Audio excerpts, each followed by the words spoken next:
New York may shine with lights and dreams, but hidden in its shadows are places where nightmares never end. From abandoned asylums to cursed mansions, these walls whisper secrets of fear, death, and restless souls. Tonight we count down the top 20 scariest haunted places in New York. True horror stories that will chill you to the bone. The Amityville Horror House, if we talk about haunted places in New York. The most famous and terrifying story always begins with the Amityville Horror House, located in the quiet town of Amityville on Long Island. This house may look like a normal suburban home from the outside, but its past is soaked in blood, fear, and whispers of the supernatural. On November 13, 1974, a young man named Ronald DeFeo Jr. shocked the entire nation when he murdered his own family inside this house. His parents and 4 siblings were killed while they slept in their beds. What makes this crime even stranger is that none of the family members seem to have fought back, almost as if they were paralyzed or under some strange influence. This brutal mass murder was only the beginning of the house's dark reputation. After the tragedy, the house was sold to George and Kathy Lutz in December 1975. They moved in with their 3 children, hoping to start a new life. But within only 28 days, they fled the home, claiming it was haunted by powerful evil forces. Their accounts are the basis of the Amityville horror books and movies that spread worldwide fear. George reported waking up every night at exactly 3:15 a.m., the same time the DeFeo murders took place. Kathy described terrifying visions, like levitating from her bed and seeing demonic faces. Cold spots, strange smells, and slime oozing from the walls added to the horror. Even their priest, who came to bless the house, claimed he heard a deep voice telling him to get out. Skeptics have argued for decades whether the Lutz family exaggerated their story for fame or money. However, many paranormal investigators believe something truly sinister lives inside that house. Neighbors and later residents have reported eerie feelings, sudden chills, and unexplained noises. The fact that the murders actually happened there makes the horror feel disturbingly real. Whether you believe in ghosts or not, the Amityville Horror House continues to be one of the scariest haunted places in New York. Its legacy mixes true crime with the paranormal, creating a story that chills people even today. For tourists and locals, the house has become an infamous landmark, though the current owners keep it private.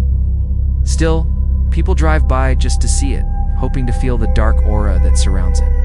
Some say you can almost hear whispers if you stand outside long enough, while others claim the energy is so heavy it feels like the air itself wants to push you away. This mix of gruesome reality and ghostly legend makes the Amityville Horror House not just a scary location, but a symbol of how tragedy can stain a place forever. Rolling Hills Asylum, tucked away in East Bethany, New York, stands one of the most infamous haunted institutions in America. Rolling Hills Asylum, originally opened in 1827 as the Genesee County Poorhouse. This massive building was meant to provide shelter for orphans, widows, the homeless, and the mentally ill. But what was supposed to be a safe haven quickly turned into a place of misery, suffering, and death.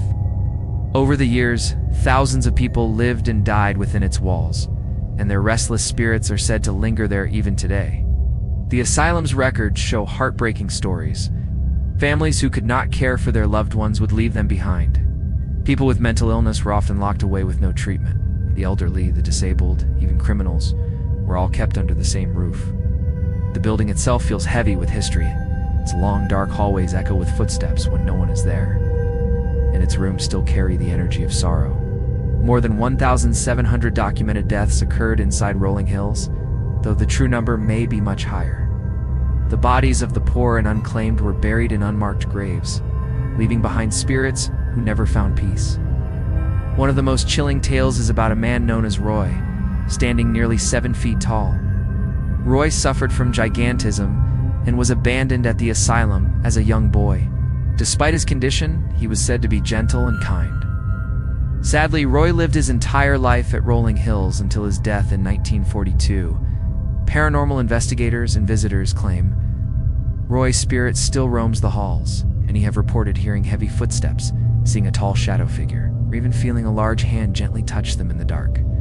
The asylum has also earned a reputation as one of the most active paranormal sites in the country.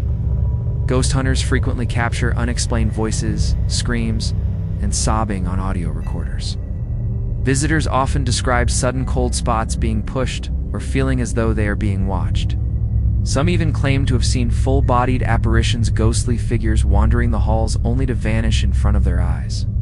The most haunted areas are the morgue, the tunnels beneath the building, and the old infirmary. These are the places where the sick and dying spent their final moments, and where many believe their spirits still linger. Rolling Hills Asylum now hosts ghost tours and overnight investigations, drawing thrill seekers and paranormal enthusiasts from around the world. But this is not just a tourist attraction, it's a chilling reminder of how society once treated its most vulnerable people. The cries of the forgotten seem to echo in every corner, and the energy inside makes it feel like the asylum itself is alive. Whether you believe in ghosts or not, stepping inside Rolling Hills is enough to make your heart race and your skin crawl. For many, the scariest part is realizing the horror here is not just about ghosts. That's about real people who suffered, were abandoned, and died in isolation. Their tragic stories are etched into the walls, making Rolling Hills Asylum one of New York's scariest and most unforgettable haunted places. Letchworth Village, hidden in Rockland County, New York, lies the haunting ruins of Letchworth Village. Once a sprawling institution that was supposed to be a state-of-the-art facility for the mentally ill and developmentally disabled. Opened in 1911, the village stretched across 2,000 acres and housed thousands of patients at its peak. At first glance, its design seemed almost utopian: rows of cottages, schools, and medical buildings meant to create a small community where people could live peacefully. But behind its clean image, Letchworth quickly became a place of neglect, abuse, and tragedy. The patients at Letchworth ranged from young children to the elderly, many of them abandoned by their families or committed by the state. Instead of receiving proper care, most suffered in silence. Reports over the years described patients left unclothed, unfed, and mistreated.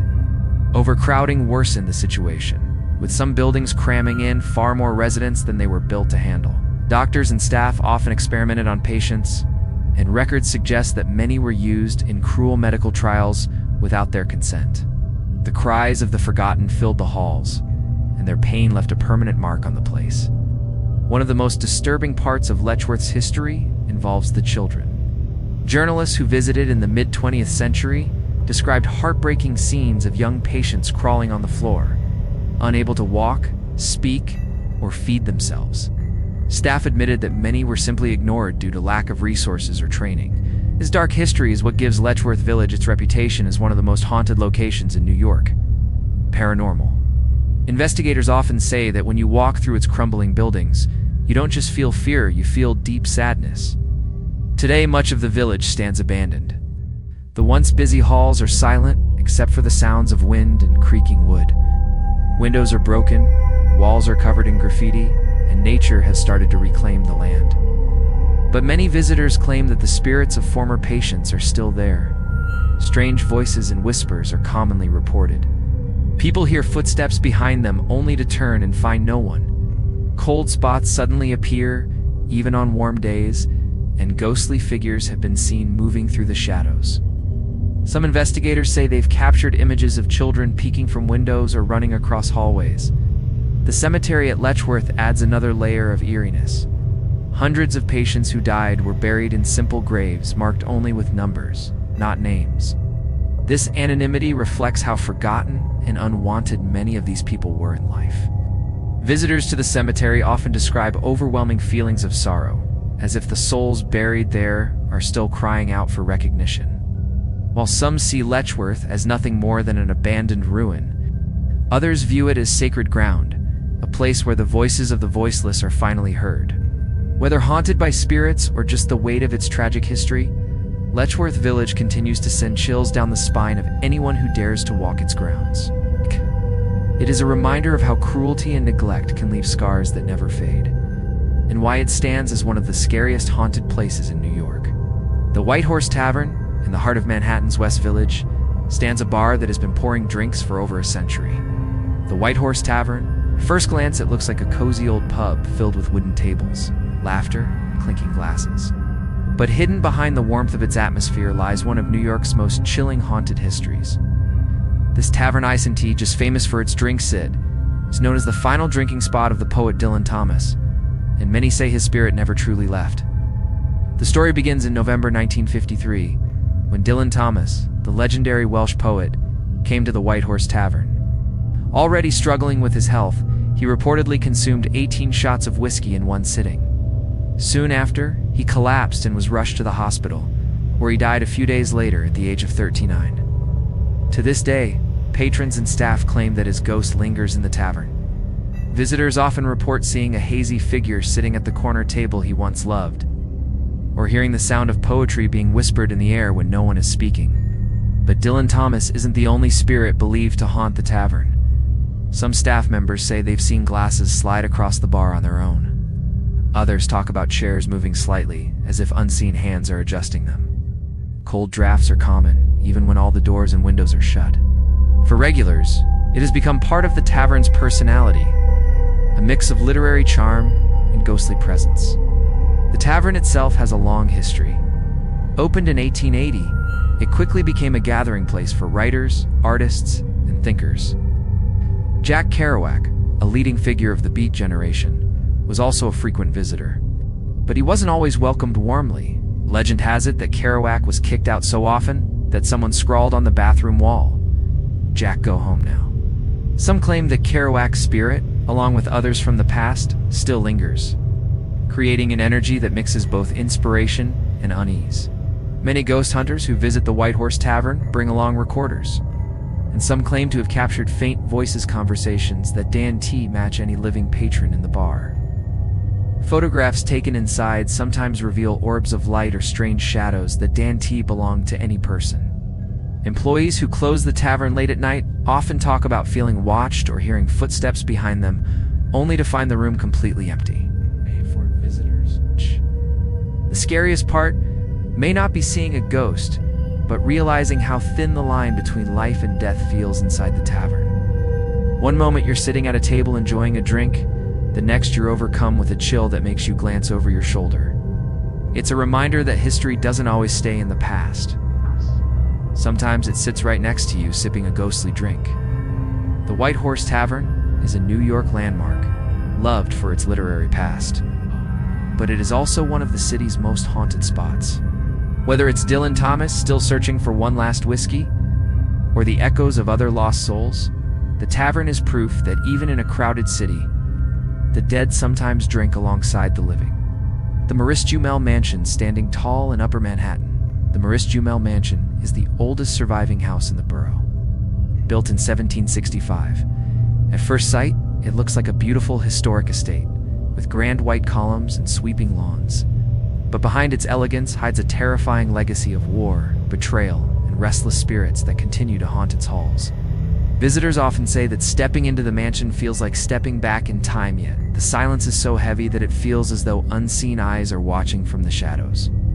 The mansion's history begins with Colonel Roger Morris, a wealthy British officer who built the house as a summer villa.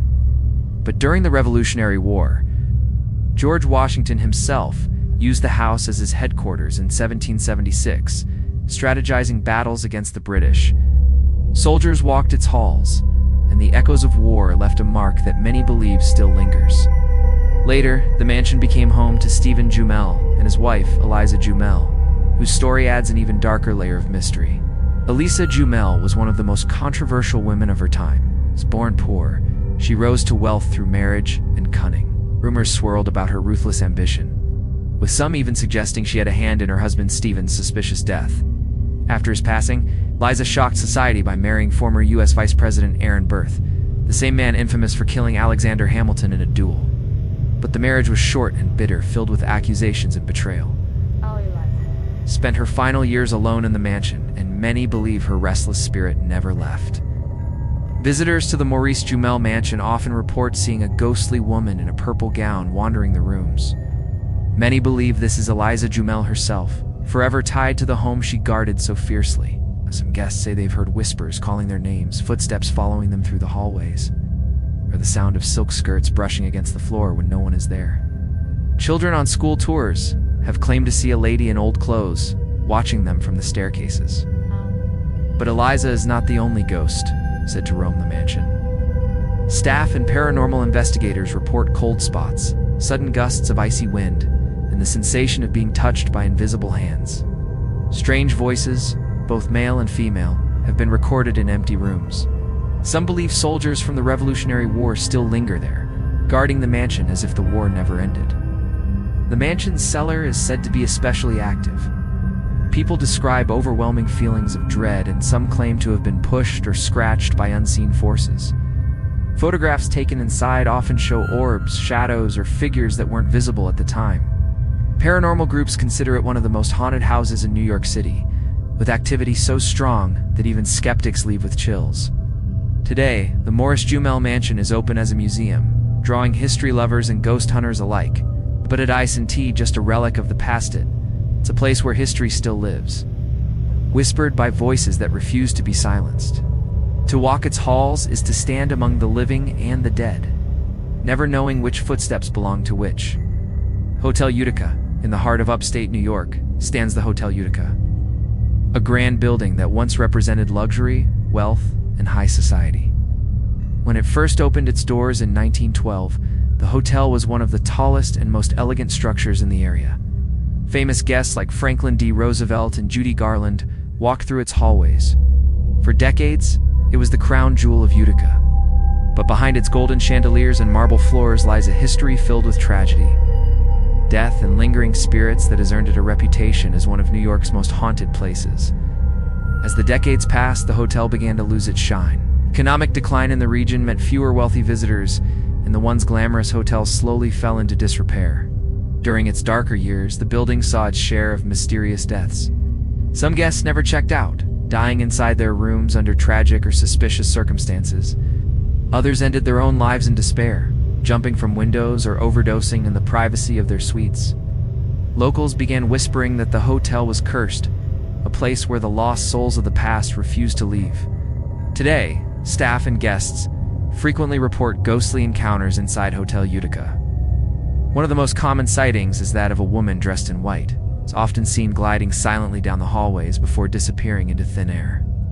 Some believe she was a bride-to-be who tragically died before her wedding, and now roams the hotel, forever searching for her lost love. Guests have also complained about strange noises in the middle of the night, heavy footsteps above them, even when no one is staying in the room, or whispers coming from empty corners. The ballroom, once the center of glamour and celebration, is now known for eerie paranormal activity.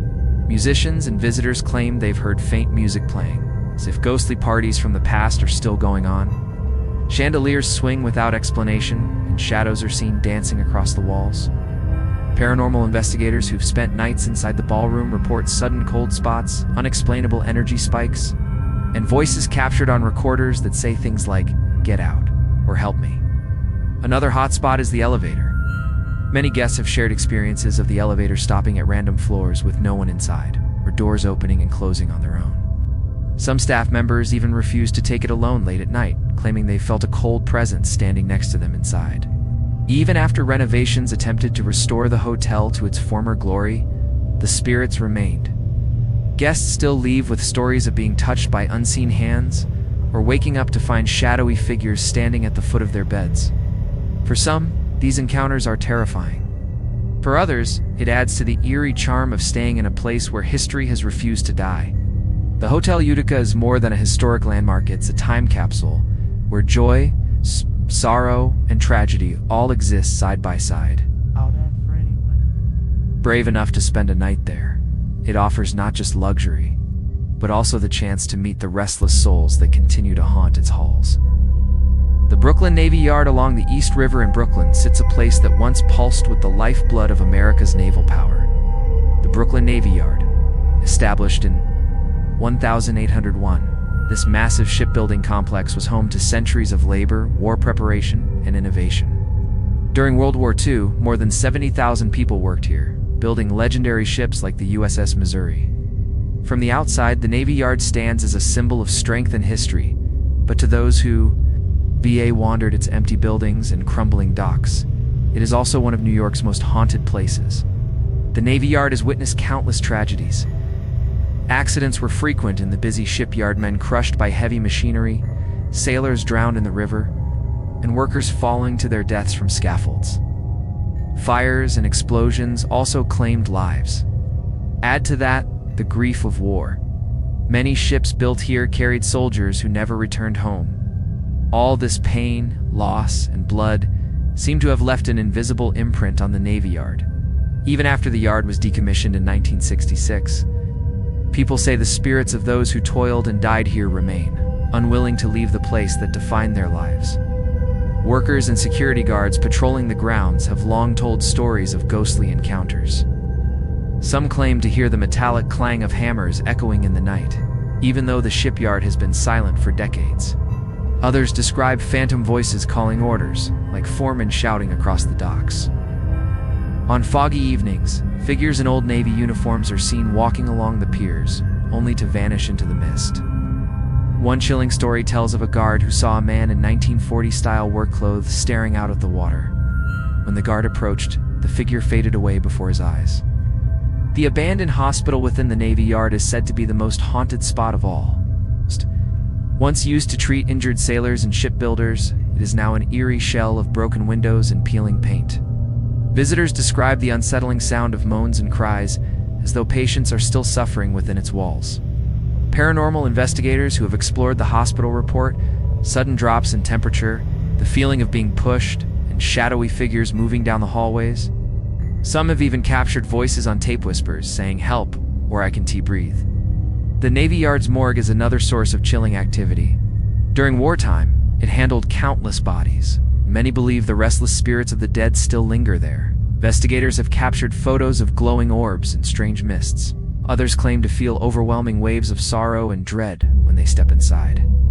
Today, parts of the Navy Yard have been redeveloped into offices, film studios, and industrial spaces. But even as new life breathes into the old shipyard, the ghosts refuse to be forgotten.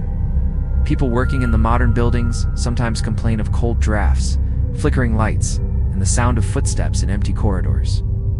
For many, it feels as though history itself is alive here, demanding to be remembered. The Brooklyn Navy Yard is not just a piece of New York's industrial past, it is a haunted reminder of sacrifice, suffering, and death. For those who dare to wander its shadowy grounds, the line between history and the supernatural blurs. The hammers may have fallen silent, but the echoes of the dead still ring out across the yard. Fort William Henry Museum, deep in the Adirondack Mountains, on the southern edge of Lake George, stands the Fort William Henry Museum, a place where history and horror collide. Originally built in 1755 during the French and Indian War, the fort was designed as a stronghold for the British.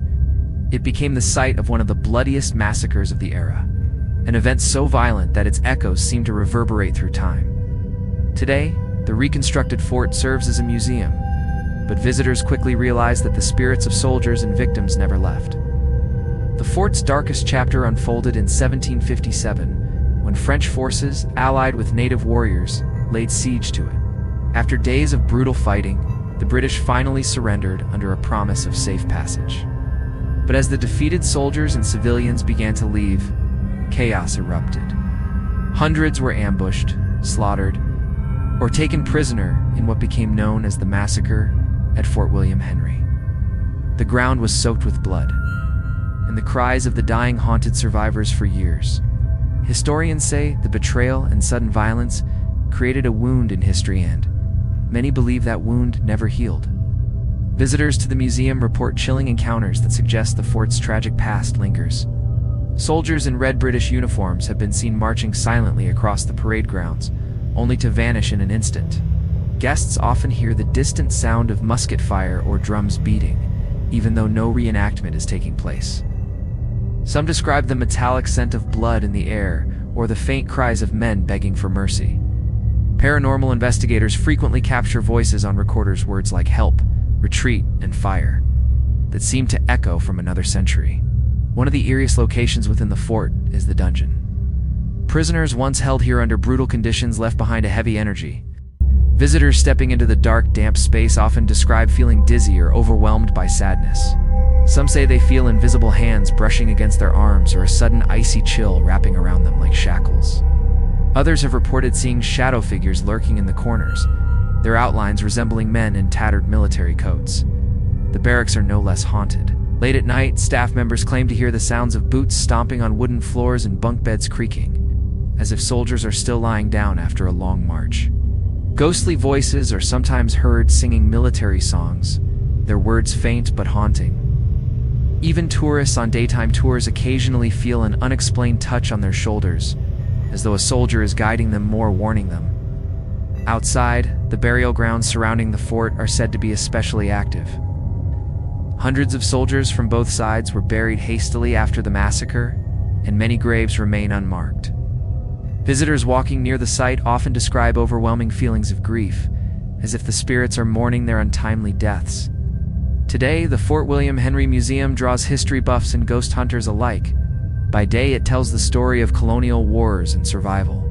But by night, it transforms into one of New York's most haunted places, where the echoes of betrayal and bloodshed still hang in the air. Standing on its grounds, one cannot escape the sense that the past has not ended, simply waits, replaying its horrors for all who dare to listen. St. Mark's Church in the Bowery, in the busy heart of Manhattan's East Village, stands St. Mark's Church in the Bowery, a historic landmark that has watched over New York for centuries. Built in 1799, it is the city's second oldest church still in use. At first glance, the church looks peaceful, with its tall steeple and surrounding graveyard. But beneath its calm exterior lies a chilling history, one that has earned it a reputation as one of New York's most haunted places. From Revolutionary War generals to city leaders, many restless spirits are said to linger here, forever tied to the sacred ground. The most famous ghost of St. Mark's is Peter Stuyvesant, the last Dutch governor of New Amsterdam, the colony that later became New York, known in his lifetime as Peg Leg Pete, because of his wooden leg. Stuyvesant was buried in a vault beneath the church in 1672. Locals and parishioners claim that his spirit has never truly rested. For decades, people have reported hearing the sound of a wooden leg thumping across the floor of the church late at night. Others say they have seen a tall, stern-looking man in old-fashioned Dutch clothing walking through the graveyard or glaring down from the church balcony. But Stuyvesant is not alone. Visitors often describe strange whispers inside the church when no one is around, as if ghostly parishioners are still murmuring prayers. The organ has been known to play on its own, filling the empty church with eerie music. Some staff members even refuse to enter the building alone after dark, claiming the heavy silence is broken by footsteps, cold drafts, and the feeling of being watched from the shadows. The graveyard outside the church adds another layer of unease. Many important figures are buried there, and their restless spirits are said to wander among the tombstones. Tourists have captured strange mists and glowing orbs in photographs, while others have felt sudden waves of sadness wash over them as they stand near certain graves. Paranormal investigators often point to the idea that strong emotions of grief, faith, and power remain attached to the site, making it a hotspot for supernatural activity. One particularly chilling tale involves a woman who was visiting the churchyard late one evening. She reported seeing a group of ghostly figures standing near a tree, dressed in old 18th century clothing. At first, she thought they were actors rehearsing for a play, but when she looked again, they were gone without a trace. Stories like these are common around St. Mark's, convincing many that the spirits of the past still linger in this historic spot. Today, St. Mark's Church in the Bowery is not only a place of worship, but also a cultural landmark. Concerts, plays, and community events are held there regularly. Yet no matter how lively the activities, the ghosts never seem to leave. For some, the spirits bring a sense of history and connection to the past. For others, they bring chills and fear. But whether you believe in ghosts or not, standing inside this centuries-old church as the sun sets, it's hard not to feel the weight of the unseen. The House of Death, Greenwich Village, on a quiet, tree-lined street in Manhattan's Greenwich Village, stands a brownstone that looks beautiful and charming from the outside. But don't be fooled by its elegance, known as the House of Death. This townhouse at 14 West 10th Street has earned a chilling reputation as one of the most haunted homes in New York City. Behind its brick walls, tragedy and death seem to have left a permanent mark, with more than 20 documented deaths tied to the house. For decades, neighbors and residents have whispered that something sinister lives inside, refusing to let go. The most famous spirit said to haunt the House of Death is none other than Mark Twain, the legendary American author. Twain lived in the house briefly during the early 1900s and even wrote about strange happenings there. He claimed to have seen mysterious figures and once reported a piece of wood floating through the air with no explanation. Long after his death, visitors and residents have described seeing Twain's ghost, a tall man in a white suit, roaming the staircase or standing near the front door. Some say he still puffs on a ghostly cigar, the smell lingering long after his figure disappears. But Twain is far from the only ghost in this cursed home. Over the years, countless residents have reported terrifying experiences. Shadows move across the walls, whispers echo in empty rooms, and cold spots appear suddenly, even in the summer heat. People claim to see the spirits of women and children, some weeping, others staring silently. One resident once reported waking up in the middle of the night to see a spectral figure sitting at the foot of her bed, watching her. The apparition vanished as soon as she screamed. Perhaps the darkest event connected to the House of Death happened in 1987, when a criminal defense attorney named Joel Steinberg brutally attacked his 6-year-old daughter, Lisa. The little girl later died from her injuries. Her tragic death added yet another layer of sorrow and horror to the house's already bloody history. Many believe her spirit also lingers within, a reminder of the pain and cruelty that occurred inside its walls. Paranormal investigators who have studied the house say its energy is overwhelming. Even those who don't believe in ghosts admit feeling a sense of dread when standing near the front steps. Some describe the air as heavy, almost suffocating, as if the house itself rejects visitors. Psychic mediums claim the building is filled with lost souls, trapped by the violent and sudden nature of their deaths. With so much tragedy compressed into one address, it's no surprise that the House of Death has become one of the most infamous haunted locations in the city. Today, the townhouse is privately owned, and people still live inside. Imagine calling a place like this home knowing its dark history, and the possibility that shadows may move in the night without explanation. Whether it's the spirit of Mark Twain, the ghost of a little girl, or the echoes of dozens of forgotten lives, the House of Death remains a chilling reminder that even in the most beautiful corners of New York, horror can live just behind the front door. The Dakota Building, rising majestically on the corner of 72nd Street and Central Park West, the Dakota Building is one of New York City's most iconic residences. It's known for its stunning architecture and famous residents. It is also infamous for being one of the most haunted buildings in Manhattan. From ghostly children to the lingering spirit of John Lennon himself, the Dakota is a place where beauty and tragedy are locked together, making it a magnet for ghost stories and paranormal encounters. Built in the 1880s, the Dakota has always carried an air of mystery. Its Gothic design with pointed arches, deep shadows, ornate details makes it look more like a castle than an apartment building. Over the years, it has housed countless celebrities, including Judy Garland, Lauren Bacall, and of course John Lennon and Yoko Ono. But while it became a haven for the famous and wealthy, it also became a hotspot for chilling supernatural events. One of the most commonly reported spirits in the Dakota is that of a little girl, described by multiple residents over the decades. She is often seen dressed in old-fashioned clothing, quietly playing in the hallways or near the staircases. Sometimes she is laughing, other times she appears sad, but she always vanishes when approached. Tenants who have encountered her describe an overwhelming feeling of melancholy, as though her story is one of sorrow left untold. Another recurring sighting is that of a man with a small, ghostly face who lurks in dark corners. Maintenance workers have claimed to see him staring before he disappears into thin air. It's cold spots, sudden drafts, and the faint sound of footsteps are regular occurrences in the Dakota, particularly in the upper floors and storage areas. Of course, the most famous spirit said to haunt the Dakota is John Lennon.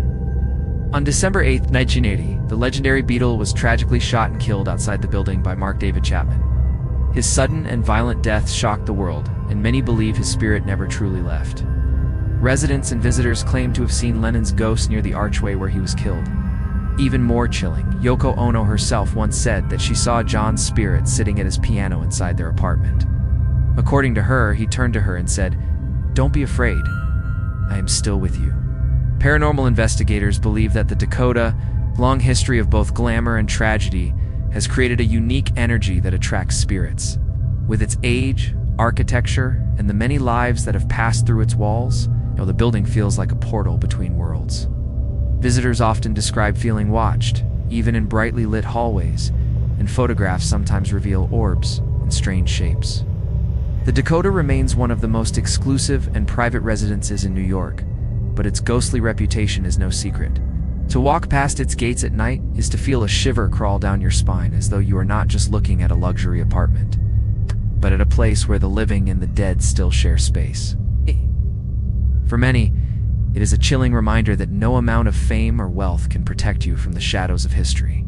The New York State Capitol, Albany High, on a hill in Albany stands the Grand New York State Capitol, a building of power, politics, and chilling paranormal tales. Completed in 1899 after more than 3 decades of construction, this stunning structure costs millions of dollars and is considered one of the most beautiful state capitals in the country.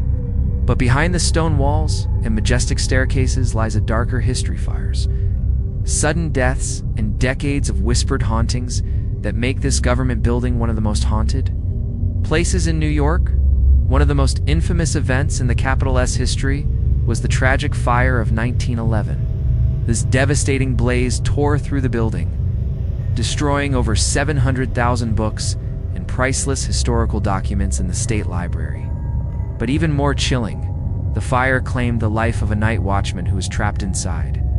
Ever since, security guards and staff members have reported ghostly sightings in the library area. Some say they've seen a shadowy figure wandering among the shelves or smelled smoke when no fire is present. Others describe the eerie sound of pages rustling in the empty reading rooms, as though unseen hands are still flipping through the lost books. The grand staircases of the Capitol are also known for strange activity.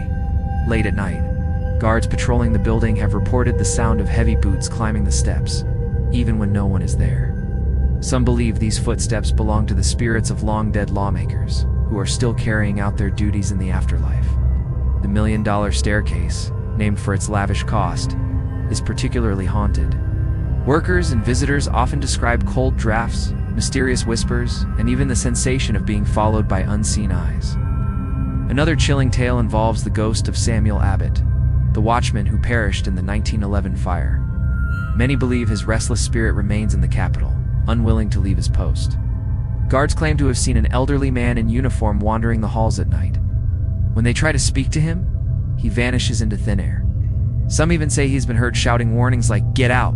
during fire drills, as if still trying to save lives from beyond the grave. But Abbott is not the only ghost tied to this building. Over the years, staff members have reported apparitions of Civil War soldiers appearing in the corridors, as well as strange lights glowing in locked rooms. One worker swore he saw a man in 19th century clothing standing by a window, staring out at the city. When he turned away and looked back, the figure had disappeared. The Capitol is still in use today, filled with lawmakers, staff, and tourists. But even in the middle of bustling political debates, the ghost stories persist. Security cameras have occasionally picked up unexplained movements, and guards admit that late-night shifts are the most unnerving. Many believe the Capitol's energy is charged not just by the tragedies that happen there, but also by the intense emotions of politics itself: power, ambition, betrayal, and struggle. For visitors, the New York State Capitol is more than just a symbol of democracy. It is a place where the past refuses to be silenced, where the voices of the dead blend with the living. Whether it's the spirit of Samuel Abbott, the sound of phantom footsteps, or the smell of smoke from a fire long extinguished, the Capitol reminds us that even in the halls of power, ghosts still walk. The Merchants House Museum in the busy neighborhood of Manhattan's East Village sits a building that looks like it has been frozen in time. It's a Merchants House Museum, built in 1832. It's one of New York's most perfectly preserved historic homes. Yes. Inside, everything remains just as it was nearly 2 centuries ago. Furniture, clothing, portraits, even the faint smell of the past. But preservation is not the only reason visitors come here. This museum is widely considered one of the most haunted houses in New York, a place where the ghosts of an entire family still seem to linger. The house originally belonged to Seabury Treadwell, a wealthy hardware merchant who moved in with his wife and 8 children. For nearly 100 years, the Treadwell family lived in the home. Generations were born there, grew up within its walls, and eventually died there. The last family member to live in the house was Gertrude Treadwell, the youngest daughter, who never married and spent her entire life inside. She died in 1933, and shortly afterward, neighbors and visitors began reporting ghostly activity. Many believe Gertrude never left the home she loved so much. Staff members and guests often describe seeing a woman in 19th century clothing wandering the halls. Some identify her as Gertrude herself, still keeping watch over the house. Others have reported sudden cold spots, doors opening and closing on their own, and the sound of footsteps echoing on the wooden floors. Late at night, the faint sound of music or voices has been heard coming from empty rooms, as though the family is still hosting gatherings from beyond the grave. One of the most chilling encounters comes from visitors who say they've seen ghostly faces staring from the windows, even when the building was closed and empty. Paranormal investigators who've spent time inside have captured whispers, knocks, and even shadowy figures moving from room to room. One recording picked up a female voice softly saying, "I'm still here," believed to be Gertrude. The bedrooms, filled with original furniture and belongings, seem to carry the heaviest energy. Many visitors feel watched while standing near the beds, as if the spirits of the Treadwells are still lying there. Some claim to have felt the weight of a hand pressing against their shoulder, gentle but undeniable. Even skeptics often leave with a sense of unease, unable to shake the feeling that someone unseen is following them.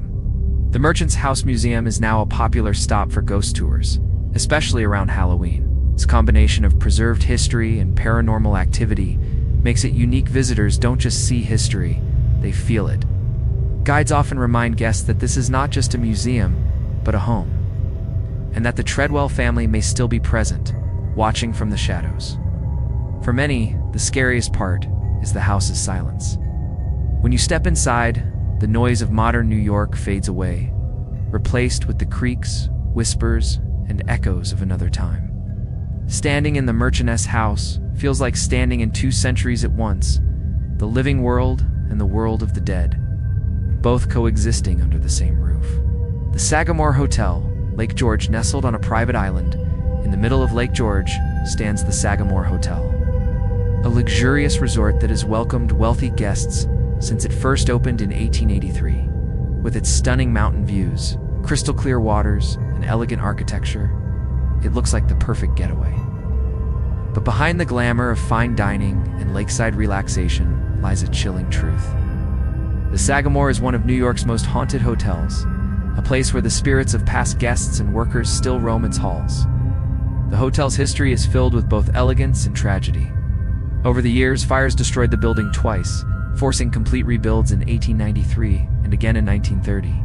Some believe these disasters, along with the many deaths that occurred on the property, left behind restless souls. Guests and staff alike have reported ghostly encounters that range from playful to terrifying, giving the Sagamore its unique reputation as a resort where both the living and the dead check in. One of the most famous spirits said to haunt the Sagamore is a young boy. According to legend, this boy used to collect golf balls on the hotel's golf course. One day, while chasing after a ball, he was tragically struck by a car and killed. Ever since, golfers have reported seeing a boy darting across the course, only for him to vanish into thin air. Some even claim that ghostly golf balls appear and disappear, as though the boy is still playing his favorite game in the afterlife. Inside the hotel, other ghosts are far less playful. Guests staying in certain rooms have reported waking up to see shadowy figures standing at the foot of their beds. Some hear children's laughter in empty hallways, while others describe doors slamming shut on their own. Housekeeping staff often refuse to work alone in specific parts of the building, claiming they feel watched or suddenly touched by unseen hands. The hotel's dining room is another hotspot of paranormal activity. Servers have shared stories of elegant women in old-fashioned gowns appearing at tables, only to vanish when approached. Footsteps echo across the room even when it's empty, and chandeliers sometimes sway without reason. Paranormal investigators believe the spirits of wealthy guests who once vacationed at the Sagamore are still enjoying their eternal holiday here, unwilling to let go of the luxury they once experienced. The lake surrounding the hotel also carries its own ghostly tales. Boaters claim to have seen apparitions walking along the shoreline or standing on the docks at night, Some say they've heard splashing and cries for help, as though drowning victims from the past are still struggling beneath the waves. These stories give the otherwise beautiful waters of Lake George a darker, more haunting atmosphere. Today, the Sagamore continues to operate as a luxury resort, attracting visitors from around the world. But for those who know its haunted reputation, a stay at the Sagamore offers more than just relaxation. It offers the chance to brush shoulders with the supernatural. Guests arrive expecting scenic beauty, but many leave with ghost stories they never thought they'd tell. Skene Manor, Whitehall High on a hill in Whitehall, overlooking the village below, stands Skene Manor, a striking Gothic-style mansion built in 1874. At first glance, the castle-like structure looks like something out of a fairy tale, with its tall towers and stone walls. But behind its beauty lies a chilling reputation. It's known for its strange happenings, ghostly figures, and unexplained sounds. Skene Manor is often called one of the most haunted mansions in New York. The mansion was built by Colonel Skene, a wealthy man with ties to both American and British history. Over the years, it served not only as a private residence, but also as a restaurant and gathering place for locals. Yet with each new chapter of its life came more stories of strange events. The house saw its share of illness, sudden deaths, and tragedies. And many believe the spirits of those connected to it never left. Visitors to Skene Manor often report an uneasy feeling as soon as they step inside. The grand halls, once filled with laughter and music, now feel heavy with silence. Shadows seem to move in the corners, and cold drafts flow through rooms even when all windows are shut. Some guests describe hearing footsteps on the staircases as though someone is following them, only to find no one there. Others have heard faint voices, sometimes whispers, sometimes laughter that vanish as soon as they try to locate the source.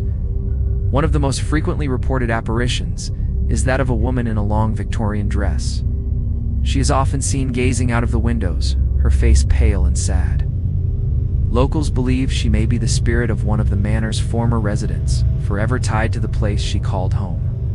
There are also stories of a tall man who appears in the dining hall, only to dissolve into mist when approached. Paranormal investigators who VA explored the building have captured unexplained voices on recorders and glowing orbs in photographs. The basement of Skene Manor is said to be the most frightening part of the building. Volunteers and staff claim they feel an overwhelming sense of dread when they enter. Some describe being pushed or touched by invisible hands. The atmosphere is so oppressive that many refuse to go down there alone. Yet, despite its reputation, Skene Manor is beloved by the local community. Volunteers have worked hard to preserve it, offering tours and events that showcase its architecture and history. But they don't deny its haunted past. In fact, ghost tours are among its most popular attractions. Visitors often come away with their own stories, swearing they felt or saw something they cannot explain. Standing outside Skene Manor at night, the silhouette of its towers against the moonlit sky looks both majestic and terrifying. It's the kind of place that makes you wonder what secrets its walls are keeping. For some, it's simply a beautiful piece of Victorian history. For others, it's a house where the dead still walk alongside the living, reminding everyone that beauty and terror can exist side by side. The Smalts Building, Syracuse. In the center of Syracuse stands a looming structure that many locals cross the street to avoid. The Smalts Building. Once a thriving industrial hub in the early 20th century, the building has since become known less for its economic history and more for the chilling ghost stories tied to it. Industrial accidents, mysterious deaths, and decades of abandonment have left scars that, according to many, manifest as restless spirits who still wander its halls. The Smalts Building was originally used for manufacturing and storage, bustling with workers day and night. But with heavy machinery, poor safety standards, and long working hours came frequent accidents. Records speak of employees crushed by equipment, burned in sudden fires, or falling from upper floors. In an era when worker safety was often ignored, the building developed a dark reputation for tragedy. Locals whispered that it was cursed, and workers themselves often spoke of seeing figures or shadows in the corners. Long before the building was abandoned, when the factory finally shut its doors, the Smalts Building fell into disrepair. Empty windows stared out over the city like hollow eyes, and the once busy rooms grew silent. but the silence was never complete. Paranormal investigators and thrill seekers who dared to enter reported hearing the unmistakable sounds of machinery gears, grinding, metal clanging, and footsteps echoing across the upper floors. Yet the building had long been without power, and the machines had been dismantled years earlier.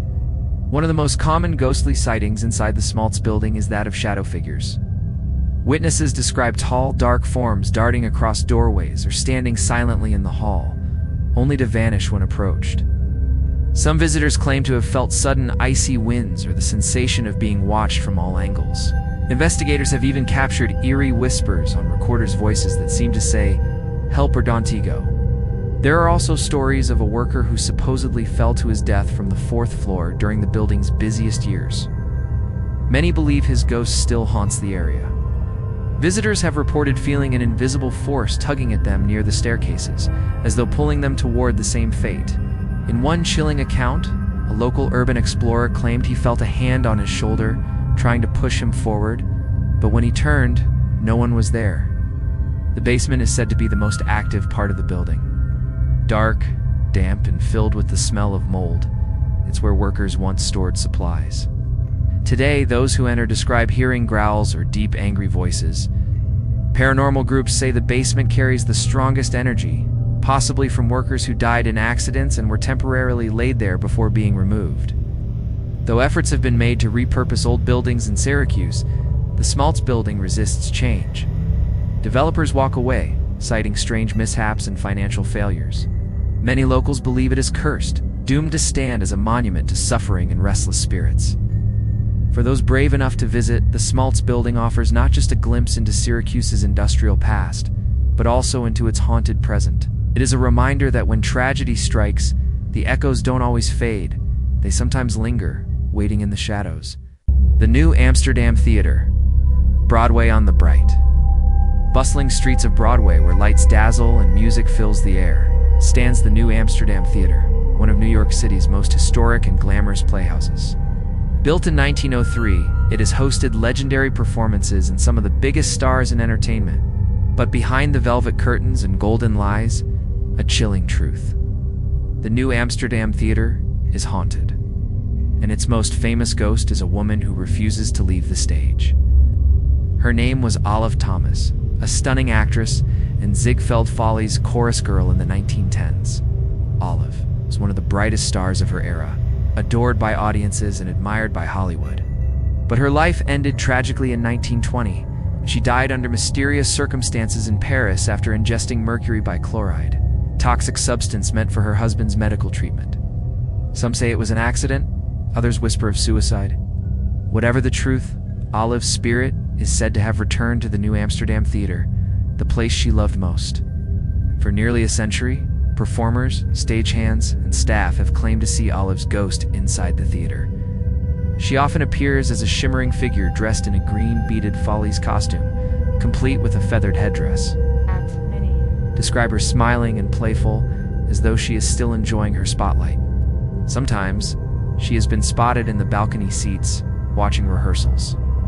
Other times she wanders backstage, her stagehands swear they've caught her reflection in mirrors when no one else was around. What makes Olive's haunting unique is that she doesn't seem threatening. In fact, many describe her presence as warm and protective, almost as if she is looking out for the performers who now share her stage. Still, her sudden appearances can be startling. Actors have admitted to forgetting their lines when they saw her figure in the wings, while others say they've felt an unexplained rush of cold air moments before stepping into the spotlight. Paranormal investigators believe Olive's spirit is tied to the theater because it was the place she felt happiest and most alive. Some suggest she continues to perform in her own way, forever connected to the glamour of Broadway. The staff at the New Amsterdam even have a tradition.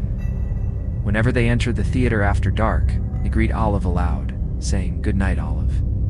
They believe this simple gesture keeps her spirit calm and respectful. But Olive is not the only ghost set to linger in the New Amsterdam. Visitors have reported shadowy figures moving across the stage, faint whispers from the dressing rooms, and the eerie sound of applause in an empty auditorium. Yet Olive remains the star of the theater's ghostly legends, loved even in death by those who work there. Today, the New Amsterdam Theater continues to host grand productions, including Disney musicals like Aladdin. But for those who know its history, the stage is shared not just by the living, but by the glowing presence of Olive Thomas. In the middle of Broadway's chaos, her spirit is a reminder that while fame may fade, love for the spotlight never dies. The Friars Club, Manhattan, in the heart of Midtown Manhattan, stands the Friars Club, a private club famous for its comedy roasts, star-studded parties, and legendary members. Founded in 1904, the club has welcomed countless icons of entertainment, from Frank Sinatra and Dean Martin to Robin Williams and Jerry Lewis.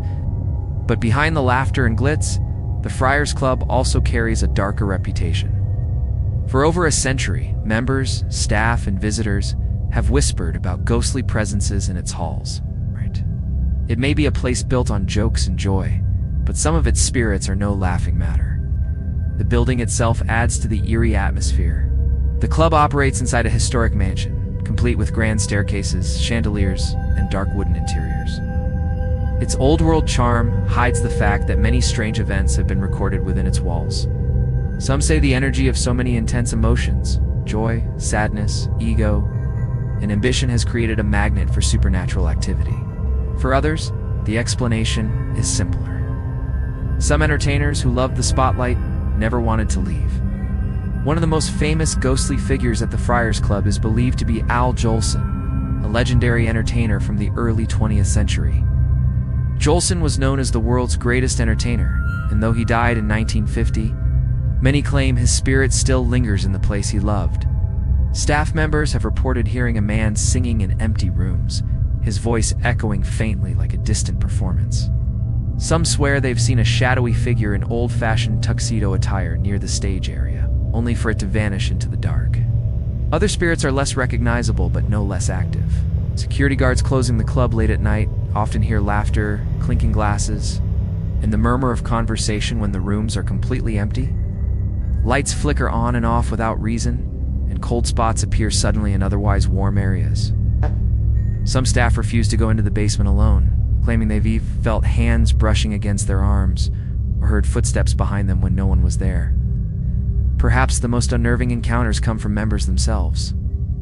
Several comedians over the years have admitted that during late-night rehearsals, they felt as though someone was watching them from the balcony. Few even said they saw a figure sitting in the shadows, as if an audience member stayed behind long after the show ended. Paranormal investigators suggest that these could be the spirits of long-dead entertainers, forever tied to the stage they once adored. Unlike some haunted places that carry fear and dread, the Friars Club's hauntings feel strangely fitting. Ghosts of comedians, singers, and actors are said to bring with them echoes of applause, jokes, and songs. But that doesn't mean it's any less chilling to stand in a silent room and suddenly hear laughter with no visible source. Today, the Friars Club is still active, continuing its legacy of entertainment and humor. Yet beneath the laughter lies an eerie reminder that for some performers, the curtain never truly falls. The stage lights may dim, but their spirits remain, making the Friars Club one of New York's most unique and unsettling haunted places. The Steinway Mansion, Queens. On a quiet hilltop in Astoria, Queens, stands the majestic Steinway Mansion. A grand estate built in the mid-1800s by Benjamin Pike Jr., a wealthy piano magnate. Later purchased by the Steinway family, founders of the world-famous Steinway & Sons Piano Company, the mansion became a symbol of music, culture, and New York's industrial rise. But along with its elegance came sorrow, untimely deaths, and whispers of the supernatural. Today, the Steinway Mansion is remembered not only as a piece of history, but also as one of the most haunted places in the city. The mansion's design alone makes it feel eerie. With its large stone walls, high ceilings, and antique, it feels frozen in time, as if the 19th century never ended. Many visitors describe the heavy atmosphere as soon as they step inside. Even in broad daylight, its long hallways and shadowy corners seem to breathe with secrets. The house has seen generations come and go, and with them, tragedies that many believe left spiritual marks that still remain. One of the most chilling aspects of the Steinway Mansion is the music that drifts through its halls when no one is playing. Visitors and caretakers have reported hearing faint piano notes echoing late at night, as though ghostly hands are still practicing scales. Some even claim the music is specific classical pieces once favored by the Steinway family. Paranormal investigators say these phantom melodies could be echoes of the past, or perhaps the spirits of pianists unwilling to let go of their beloved instrument. Shadow figures are also commonly reported inside the mansion. Guests often catch glimpses of tall, dark shapes moving quickly across doorways or standing silently in rooms. When they look closer, the figures vanish. One recurring apparition is said to be a man in Victorian clothing, believed to be one of the original Steinway family members. He is sometimes seen near the study or by the large windows overlooking the East River, as though still keeping watch over his estate. The basement and servant quarters carry their own unsettling energy. Staff who once worked in the mansion described feeling watched or even touched by invisible hands. Cold drafts sweep through rooms without explanation, and doors slam shut on their own. One visitor recalled hearing heavy footsteps behind him on the staircase, only to find himself completely alone. The grounds outside the mansion are no less eerie. Neighbors have reported seeing strange lights glowing in the windows late at night, long after the building was locked. Some even say they've heard faint music drifting from the mansion on windless nights, the sound traveling across the hill as if the spirits are still hosting private concerts. Though the Steinway Mansion is a historic landmark, its haunting reputation makes it unforgettable. For some, the ghosts here are not angry, but attached spirits bound by love for music, family, and the home they built. Yet for visitors walking its shadowy halls, the mix of elegance and dread is undeniable. The mansion reminds us that history is not just about what we can sit. It's also about what refuses to fade, even in death. The Staten Island tugboat graveyard on the quiet shores of Staten Island lies one of the most eerie and unforgettable places in New York, the tugboat graveyard, also known as the Vita Marine Scrapyard. From a distance, it looks like a surreal wasteland. The rusting hulks of tugboats, ferries, and barges, half sunken into the murky water, their skeletal frames jutting out like bones. But for locals and adventurers who dare to explore, this place is more than just a scrapyard. It is a watery grave for ships, and many believe, for the souls who once worked aboard them. The tugboat graveyard began in the 1930s as a storage site for decommissioned vessels. Over the decades, hundreds of ships were brought here to rot away, their steel frames left to decay in the saltwater. Many of these ships had long storied pasts ferrying passengers across the harbor, towing massive cargo, or even serving during wartime. Some carried tragedy with them, as accidents, fires, and drownings claimed the lives of sailors and workers. Locals say the spirits of these men are tied to their vessels, refusing to leave even as the boats crumble into rust. Visitors often describe an unsettling silence in the graveyard, broken only by the creaking of metal and the sloshing of water. Explorers who kayak into the area sometimes claim to hear faint voices calling out, as though sailors are still trying to give commands. Others report the sound of footsteps on holodecks even though the boats have long been abandoned. At night, the atmosphere turns even darker. Strange lights flicker across the water, and some adventurers say they've seen ghostly figures standing on the decks of half-sunken ships, staring silently into the distance before fading into the mist. One of the most chilling stories comes from a group of urban explorers who entered the graveyard late one evening as they climbed aboard one of the wrecked tugboats. They swore they heard the sound of a bell ringing a ship's bell, echoing loudly across the water. But none of the rusting ships had working bells. Moments later, one explorer claimed to feel a heavy hand on his shoulder, though no one was near him. Terrified, they fled the site, convinced they had been warned away by something not of this world. The graveyard's reputation has grown among paranormal investigators, many of whom believe the energy of the place comes not just from the deaths tied to the ships, but also from the sheer sense of abandonment and decay. These boats were once alive with the energy of crews working together, engines roaring and whistles blowing. Now, they are silent tombs, and the contrast itself creates an unsettling presence. Today, the Staten Island tugboat graveyard is both a haunting and fascinating location. Photographers capture its rusting beauty, while ghost hunters search for signs of the supernatural. For some, it's a reminder of New York's maritime past. For others, it is a chilling symbol of how death and decay can linger long after usefulness has ended. Standing among the broken holes, you can almost feel the weight of history pressing down the spirits of ships and sailors alike. Locked forever in their watery grave.